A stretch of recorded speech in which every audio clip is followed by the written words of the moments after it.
본문의 말씀은 똑같지는 않지만 지난 3월 22일 날 누가복음 8장의 말씀을 가지고 잔잔하여지니라 라고 하는 제목으로 제가 말씀을 전했는데, 마가복음과 누가복음의 차이만 있을 뿐 내용은 동일한 말씀입니다. 3월 그때도 코로나 바이러스를 통해서 우리가 예배에 많이 힘들어할 때 이 말씀을 전했는데, 오늘 다시 이 말씀을 이어서 생각하게 됩니다. 여러분, 지난 21세기 2020년이니까 21세기를 우리가 20년 살아왔습니다. 지난 20년은 국가 간의 교류가 왕성했고 세계인들이 국경을 넘어서 그야말로 지구촌이라고 하는 말이 실감나게 그렇게 살아왔습니다. 그런데 연초부터 시작되어진 코로나19를 통해서 21세기뿐만 아니라 20세기까지 약 120년 동안에 이렇게 국가 간의 문호가 단절되어지고 심지어는 형제 간의 만남도 단절되어진 이런 시절은 없었습니다. 120여 년간 20세기와 21세기를 넘나들면서 지금같이 힘들고 어려운 때는 없었습니다.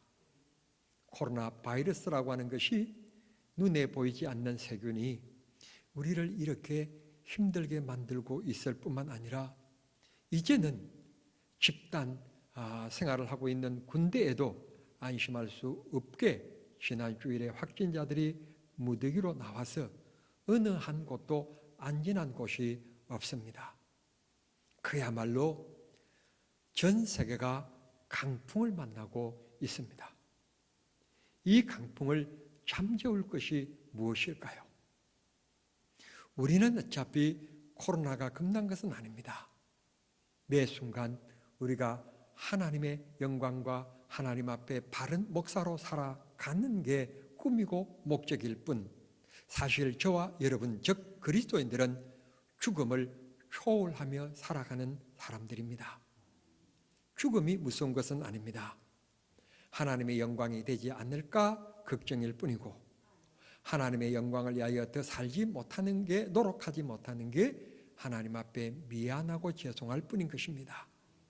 속히 하나님께서 우리 기도를 들어 응답하시사 인류에 하나님께서 치료제와 백신을 빨리 주셔서 이 코로나19 바이러스가 아무런 문제가 되지 않고 생활에 제약을 주는 일이 되지 않도록 우리가 더 국가 방역을 책임진 국가를, 정부를 중심으로 우리가 하나 되어 기도하고 협력해야 되리라고 믿습니다. 두려워하지 않을 것 중에 한 가지는 확진자와 함께 한 사람이 1시간 동안 마주보고 얘기를 했답니다. 그런데 두 사람 모두 마스크를 쓰고 있었고 두 사람 모두 거리는 1m였다고 합니다. 1시간 동안 얘기를 했는데 감염이 안 되었습니다. 이게 백신입니다. 우리가 각별히 조심만 하면 됩니다. 각별히 배려만 하면 되고 조금 우리가 노력만 하면 됩니다. 나는 괜찮겠지, 우리 가정은 괜찮겠지, 우리 교회는 괜찮겠지 하는 곳에 뚫림이 있습니다. 우리는 조금 심각한 마음으로 우리가 행동하고 예배에 임하면 걱정 없는 일이 되리라고 믿습니다. 앞에서 언급해 드린 것처럼 오늘 성경 37절의 말씀 보면 큰 강풍이 일어났는데 그 큰 강풍에 의하여서 물이 배에 들어와 배가 물에 잠기게 되었더라, 그렇게 말씀하시고 있습니다. 저는 섬에서 태어나서 자랐습니다.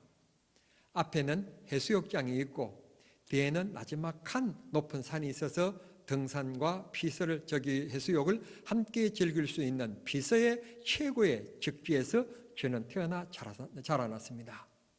여름날 이렇게 태풍이 불기 시작하면 강풍이 불어서 집채만한 큰 파도가 이렇게 밀려오면 앞에 자연으로 된 방파제가 있는데 그것에 부딪히는 소리가 아주 자동차 경주대회를 할 때 소리 나는 경음과 같은 소리가 납니다. 그곳에 파도가 집채만한 것이 와서 탁 부딪히면서 깨지면서 물보라를 일으키는데 그건 수십 미터씩 올라가서 장관을 이루게 되는 모습을 봤습니다. 나는 무태에서, 즉 육지에서 그 모습이 나무무식고 장관이라고 표현하지만 배를 타고 그 파도와 지금 사투를 벌이고 있는 그 사람에게는 죽음의 두려움일 것입니다. 이게 공포일 것입니다.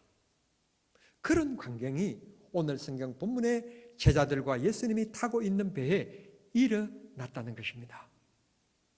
우리 인생 살펴보면 문제 아닌 것이 없습니다. 오늘 저녁에 무엇을 먹을 것인가에부터 시작해서 집을 났으면 무슨 옷을 입고 갈 것인가에서부터 어떤 사람을 만나게 되어지면 어떤 말을 어떻게 할 것인가에 대해서부터 우리는 여러 가지가 문제입니다. 아이가 안 생기면 안 생겨서 문제, 아이가 태어나면 태어나서 또 어떻게 키울 것인지 문제, 애가 크고 나면 시집 보내고 장가 보내고 나면 끝인 줄 알았는데 보내고 나서 그들의 또 여러 가지 일어나는 문제, 시댁의 문제, 친정의 문제, 부부의 문제, 자식과 부모의 문제, 이 세상에 우리는 문제 아닌 것이 하나도 없습니다. 정말 인생은 문제 속에 살아가는 것 같습니다. 만에 한용운 선생님이 말씀하신 것처럼 인생길은 고해와 같은 것 같습니다. 고난이 없는 사람은 아무도 없습니다. 문제가 없는 사람은 아무도 없습니다. 저 집은 건강한가 보다 생각하면 돈이 없고, 저 집은 건강하고 돈도 있다 생각하면 자식이 속을 썩이고, 문제가 없는 곳이 없습니다. 우리는 문제만 바라보면 낙심할 수밖에 없는 육신의 존재입니다. 그곳에서 우리가 눈을 떼야 될 것이 있습니다. 문제가 많은 인생길에서 눈을 떼야만 합니다. 바라봐야 될 것이 있습니다. 그건 바로 내 인생이라는 강풍을 만난 이 배 속에 주님이 계신다고 하는 점입니다. 우리가 이 세상을 살아가는 동안 교회도 강풍을 만날 수 있고 내 인생도 강풍을 만날 수 있고 내 가정도 사업도 마찬가지입니다. 강풍을 만날 수 있습니다. 그러나 우리는 그때 누구를 바라봐야 되는가 하면 나와 함께 계시는 주님을 바라봐야 합니다. 성도 여러분, 낙심할 것 없습니다. 포기하지 마십시오.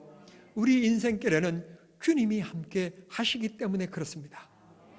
비록 강풍이 불어 큰 파도에 의하여서 지금 물이 뱃속에 들어와 물이 잠길 정도가 되었지만 그 배 속에 예수님이 함께 계셨습니다. 절대로 예수님이 함께하는 그 배는 뒤집혀지지 않습니다.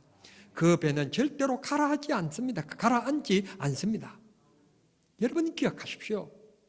꼭 인생 환난의 때에 왜 인생이 이래? 라고 말하지 마십시오. 주님이 함께 하심을 감사하십시오. 우리 인생 길고 짧은 걸 말할 게 아니라 우리 인생길에 주님의 손길이 나를 보살피고 계심을 논할 때 우리 믿음이 성장해지고 그 역경과 어려움, 인생의 강풍 속에서 이겨낼 수 있는 은혜를 주님이 허락해 주시는 것입니다. 못한다는 사람은 못합니다. 할 수 있다, 꿈은 이루어진다, 용기를 가지고 도전하는 사람은 일을 해낼 수 있습니다. 이걸 기독교 용어로 믿음이라고 얘기합니다. 믿음을 가진 자에게는 능치 못할 일이 없도록 주님이 은혜를 주시고 힘을 주십니다. 그러나 교회 다녀봐도 뵐 수 없고 기도해봐도 뵐 수 없더라 하는 사람에게는 그 인생 뵐 수 없게 됩니다. 그러나 기억하실 것은 주께서 함께 하시기에 그 주님의 능력을 사모하기에 기도함을 잊지 마십시오. 주님이 도와주실 것이고 지켜주시리라고 믿습니다. 꼭 오늘 말씀 36절 제자들과 예수님이 함께 계셨기 때문에 이곳에 문제 해결의 출발점이 시작됩니다. 강풍에서부터 문제 해결 출발점이 아니라 그 강풍을 만난 배가 요동치고 있고 뒤집어질 것 같지만 그 뱃속에 예수님이 계셨기 때문에 바다가 잔잔해지고 배 안전이 도모되어지는 원인이 된 것입니다. 성도 여러분, 예수 믿는 사람은 절대 포기하면 안 됩니다. 인생길에서 포기라는 것이 있으면 안 되는 것입니다. 그래서 예수 믿는 사람들에게는 자살이라고 하는 자유가 주어지지 않았습니다. 오늘 또 내가 호흡하고 있다는 말은 기회가 있다는 말입니다. 주님이 역사하실 터전이 있다는 말입니다. 믿고 이런 전 세계가 만난 이 강풍 속에 주님이 함께 하시기에 전에도 그 문제에 함께 하셨던 하나님께서 이 또한 지나가게 하실 것이다. 비록 좀 더딜 줄은 모르지만 분명히 이 때가 지나가게 될 것이다. 믿으시기를 바랍니다. 부부 갈등 가운데 있습니까? 다른 부부도 그런 갈등을 겪습니다. 이 또한 지나가는 인생의 과정이라고 생각하십시오. 그것 때문에 파선하면 안 되는 것입니다. 직장 생활에 갈등을 겪습니까? 누구에게나 좋은 직장이나 나쁜 직장이나 누구에게나 직장 생활에 갈등은 있기 마련이지 좋은 직장 대그룹이라고 해서 갈등이 없는 것이 아닌 것입니다. 누구든지 그것을 이겨내었기 때문에 그 사람들이 오늘 그 부장, 차장, 사장의 자리까지 올라간 것이지 거기까지 아무런 문제가 없는 사람은 아무도 없는 것입니다. 목사니까 여러분처럼 제가 삶에 투쟁을 하는 경험을 하지 못해서 좀 더 여러분의 마음에 와닿게끔 설명하지 못한 것을 굉장히 안타깝게 여기고 미안하게 생각하는데 여러분 목사들이요 개척이라는 것을 합니다. 개척. 교회를 새롭게 시작합니다. 여러분 개척하면서 다 처음부터 사람들이 몰려오고 교회가 벙되어지고 여러분 그런 개척이 어디 있습니까? 어떨 때는 정말 전도해서 10명, 20명까지 왔는데 그분들이 어떤 문제를 가서 쏙 빠져나가 버리고 아무도 없는 때도 있습니다. 여러분 개척이라는 게 쉬운 줄 아십니까? 인생길도 마찬가지입니다. 그때 내버려두면 개척의 실패자가 되는 거고 인생길에 이런 일도 있고 저런 일도 있지만 주님이 나와 함께 한다고 하는 것을 믿고 무릎을 낙타 무릎처럼 더 하나님 앞에 꿇고 주님을 바라보는 사람은 교회 개척에 성공한 사람들이 된 것입니다. 주님이 나와 함께 하시기 때문에 고난과 어려움과 역경은 있을 수 있고 갈등은 있을 수 있지만 결코 그곳에서 우리 인생은 파손되지 않는다는 사실 기억하십시오. 두 번째, 야고보서 5장 13절에 고난당할 때 너는 기도하고 찬송하라 그렇게 말씀합니다. 여러분 여기에서 우리는 이의를 제기하게 됩니다. 그냥 고난의 때 하나님 앞에 기도하라고 하는 것은 정말 내 몸이 아파올 때 신음하면서 붙잡고 주여 그것은 가능할 수 있게 되겠는데 찬송까지 하라니 우리가 이해하기가 어려운 것입니다. 그런데 시편을 보면 다윗이라고 하는 사람을 만나게 됩니다. 그는 수 없는 인생에 정말 다른 사람이 겪을 수 없는 고난을 겪은 사람입니다. 그는 아들에게 반역을 당한 정말 다른 사람이 겪을 수 없는 수 없는 고난을 겪은 사람이 다윗입니다. 그런 고난 가운데서 그는 유독 하나님 앞에 찬송하는 사람이었습니다. 찬송했습니다. 사도행전을 보면 빌립보에서 복음을 전하다가 붙잡혀 들어간 옥중에 들어간 바울과 실라가 나옵니다.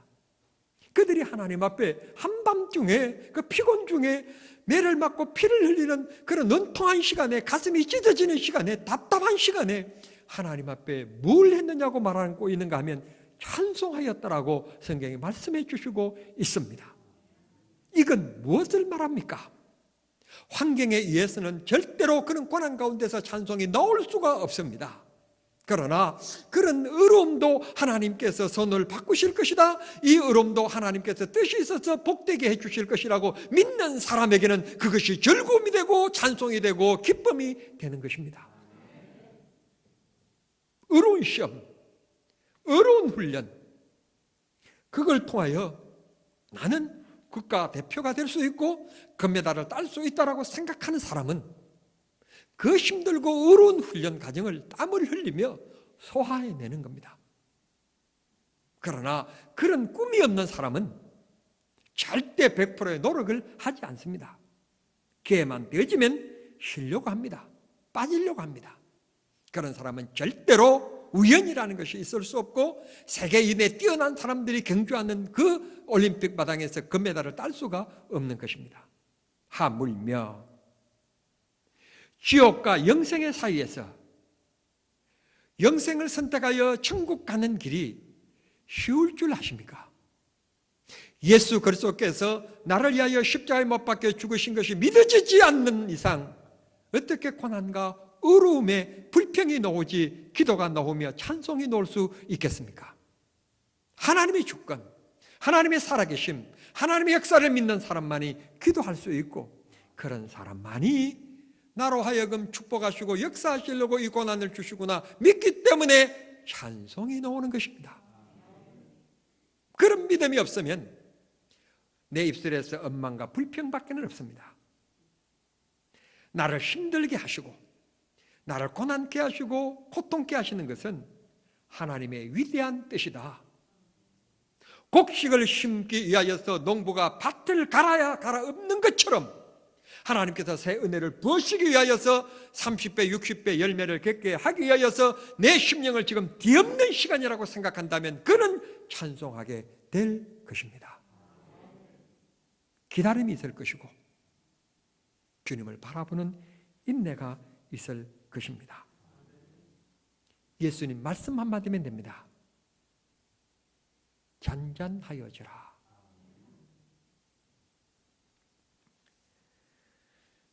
서울 대학로에 가면 소극장이 있는데요.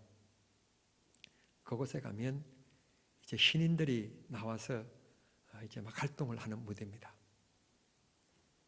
그곳에서 조그마한 연극이 이루어지는데,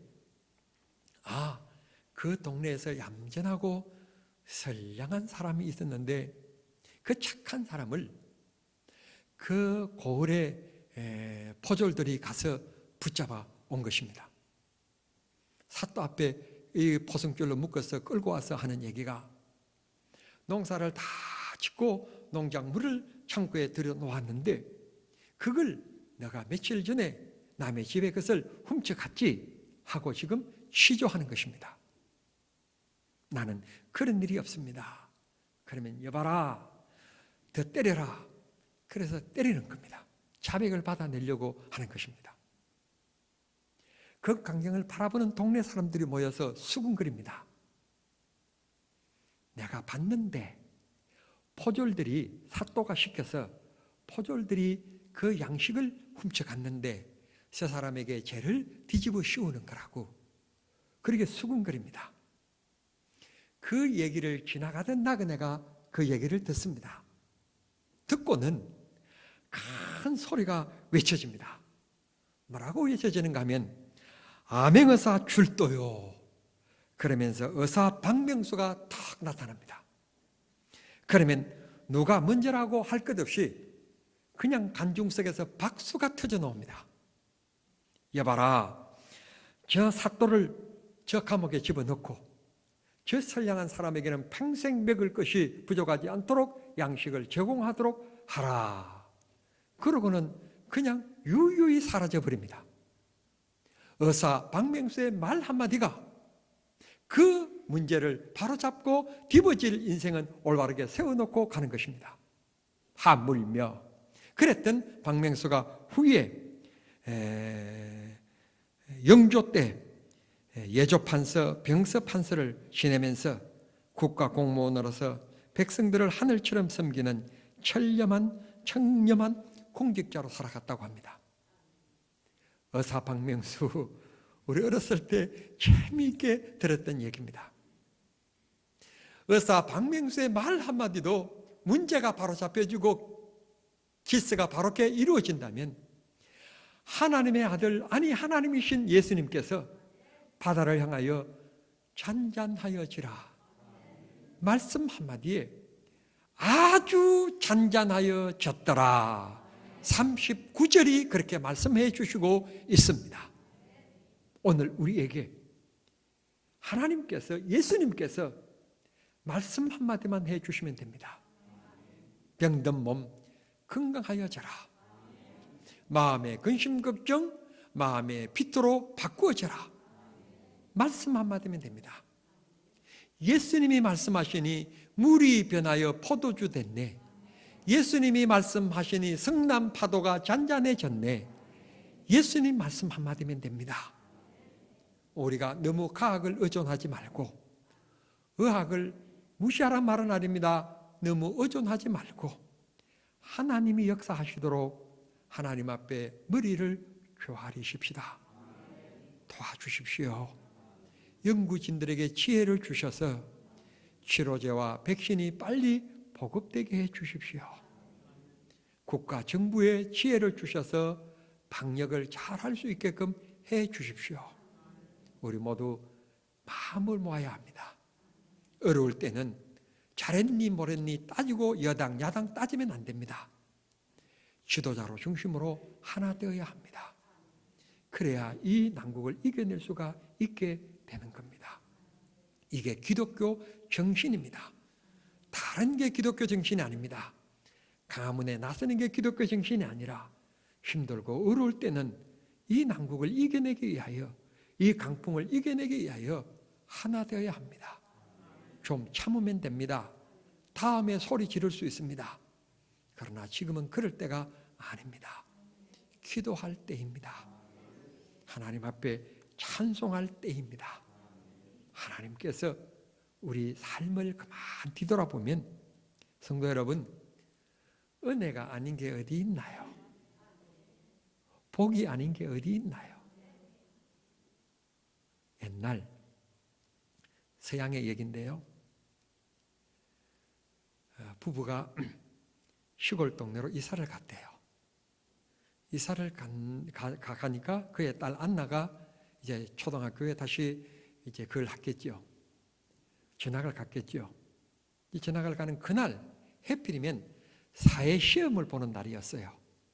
사회 시험을 보는 날이었는데 그 시험지에 문제가 뭐였는가 하면 세계 7대 불가사의를 적어라 하는 거였어요. 세계 7대 불가사의를 적어라. 그런데 이 안나는 저번에 다녔던 초등학교에서 세계 7대 불가사의가 뭔지 공부를 안 했어요. 듣도 보지도 못한 얘기였어요. 이 안나가 하나님 앞에 기도를 했어요. 하나님, 세계 7대 불가사의가 뭔지 하나님 지혜를 주세요. 그랬더니 하나님 지혜를 주셨대요. 그래서 자신 있게 답안지에 7가지를 적었대요.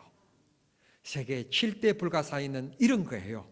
첫 번째, 페루 잉카의 유적지 마추픽추, 브라질의 리우데자네이루에 있는 예수님 상, 세 번째는 멕시코 치체이트사의 마야 유적지, 네 번째 중국 만리장성, 다섯 번째 인도 타지마할, 여섯 번째 요르단 고대도시 페트라, 일곱 번째 이탈리아 로마의 콜로세움. 이게 지금 현재 과학으로도 이룰 수 없는 7대 불가사의의 7대 7가지예요. 근데 안나는 공부한 적이 없고 하나님 앞에 기도했더니 이런 7가지 7대 불가사의를 깨닫게 해줘 시험에 그렇게 적었대요. 세계 7대 불가사의, 첫째, 볼 수 있는 것, 둘째, 들을 수 있는 것, 셋째, 말할 수 있는 것, 넷째, 느낄 수 있는 것, 다섯 번째, 웃을 수 있는 것, 여섯 번째, 생각할 수 있는 것, 일곱 번째, 사랑할 수 있는 것. 그렇게 적었대요. 이 얘기는 어제 오후에 극동방송에서 방송하는 걸 제가 듣고 소개해드리고 있는 겁니다. 생각해 보면 여러분, 보지 못하는 사람이 얼마나 많습니까? 듣지 못하는 사람도 있지 않습니까? 입은 있으나 말하지 못하는 분도 있지 않습니까? 몸은 건강한데 느끼지 못하는 안타까운 이도 있지 않습니까? 5번째, 웃을 수 없는 사람도 있지 않습니까? 6번째, 생각 없는 사람도 있지 않습니까? 7번째, 사랑할 수 없는 사람도 있지 않습니까? 생각해 보면 우리 삶은 불가사의적인 삶을 살아가고 있음을 기억하면서 하나님 앞에 큰 강풍 중에도 감사하는 우리 정남중앙의 성도들이 모두 되실 수 있게 되기를 우리 주님 이름으로 축원합니다. 기도하겠습니다.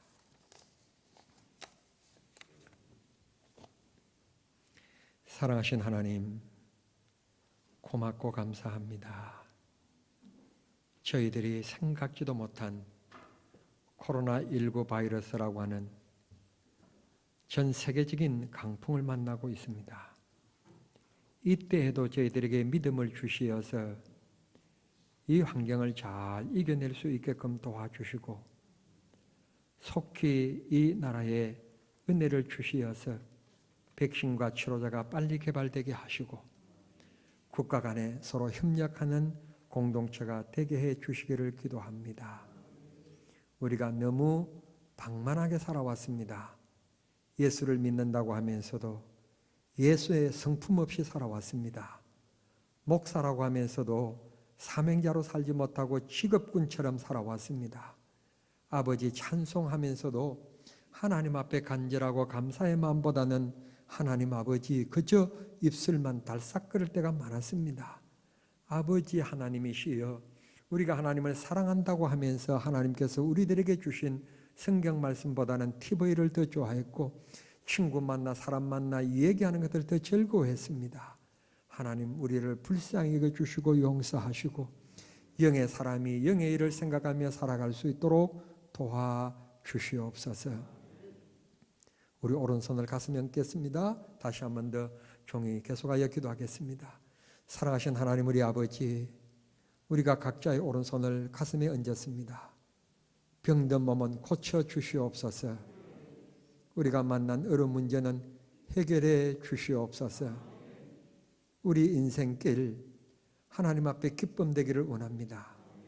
믿는 성도들이 병들어 고통받으면 안 되고 믿는 성도들이 어려움 가운데서 신음하면 안 됩니다.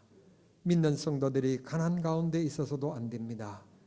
우리의 삶 가운데 하나님을 영화롭게 하고 연약하고 불쌍한 자 도와주며 베풀며 살기를 원하오니 범사의 복의 복을 나리어 주시옵소서. 시험을 치르는 고3 학생들에게 죄와 명철을 주시고 수시 지원하고 결과를 기다리고 있는 우리 아들 딸들에게 하나님께서 선한 길로 인도하시고 복 주시기를 기도하고 원합니다.